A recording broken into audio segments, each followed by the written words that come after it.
Welcome back to the next episode of the Grad-Centric Podcast. Today we're going to continue our discussion of federal student loans. And in particular, I want to move back a step and start to discuss some of the main federal student loans that are offered at the undergraduate level. And I do point that out because the funding mix changes a bit when you go off to graduate school.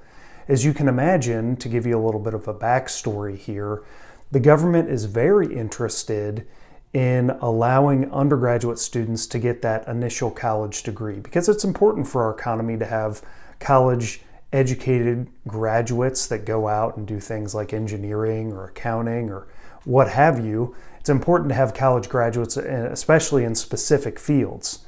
But when it comes to a graduate degree, not to discount that, but the government doesn't have as much of a stake in educating graduate students. Of course, we need doctors and lawyers, and the government is quite generous in the ability and giving students the ability to take out a large amount of debt for those degrees. But really the focus in many respects is the undergraduate education. So we're going to look at undergraduate student loan debt right now, and there are really three categories that I want you to be familiar with.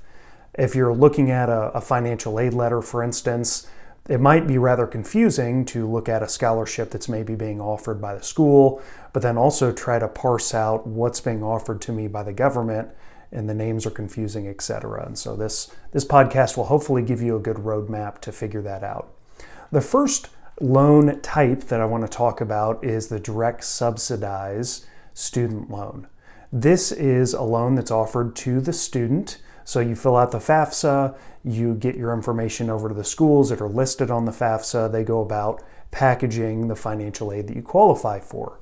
And that's going to be maybe things like the school's scholarships that they're going to offer you if you're offered any scholarships, but also loans that are offered by the government. So if you get a direct subsidized student loan, what that means is the Department of Education is going to pay for your interest while you're in school. And given certain circumstances or certain qualifiers, I guess you would say, that interest will be paid until you go off and graduate or leave the school or drop below a certain enrollment number. But generally speaking, the government is paying for your interest while you're in school. So that's a really good thing. That's why it's called subsidized, because the government is subsidizing that interest while you're in school. It lowers the overall cost of the loan, as you might imagine. The opposite to that, or the sister or the brother to that, is the direct unsubsidized loan.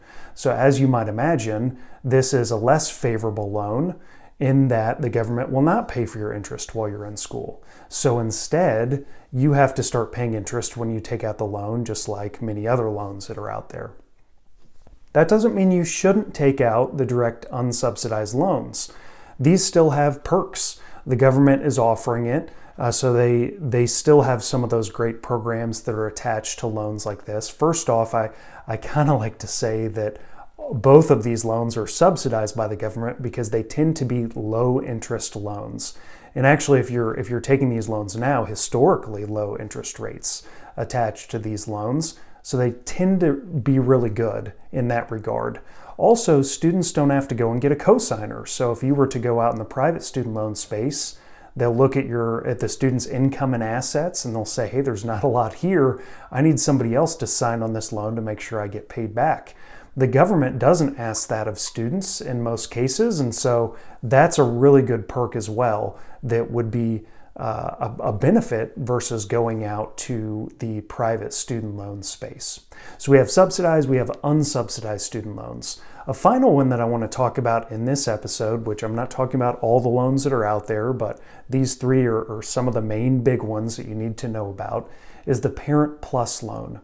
I like to call this a gap loan. And the reason why I do that is because the government, through the FAFSA, is going to look at your ability to pay for college. It's also going to look at some of the aid that's being offered to you, financial aid, so things like the scholarships that I had mentioned.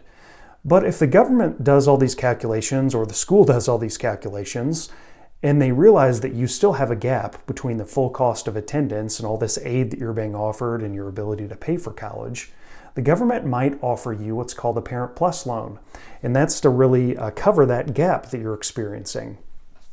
Now, these loans tend to have higher interest rates So you should know that. And it also requires a credit check, which is something that these other two loans we've been discussing doesn't require. It's also given to the student or to the parent versus these other two loans that are being offered to the student. So we have student loans, we have parent loans. And in particular, those student loans that we've been talking about do have caps. So there's kind of these ranges that are being offered, and they can get bigger or smaller, but typically we're looking at something like $5,500 a year to $7,500 a year for a dependent student. And dependency or independency is really figured out in the FAFSA. That's a good topic for another video. But generally speaking, we're looking at about $5,500 to $7,500, depending on what year the student is in school. Whereas PLUS loans are to cover that gap that you're experiencing. So student loans and parent loans. Those are really the three that can get you started. If you're looking at a financial aid letter, wondering what's being offered to you in terms of student loans from the government, what you need to know: direct subsidized loans to the student, direct unsubsidized loans to the student, and then parent plus loans offered to the parents. If you have any questions, reach out to me, jason@gradmetrics.com. We'll see you on the next episode.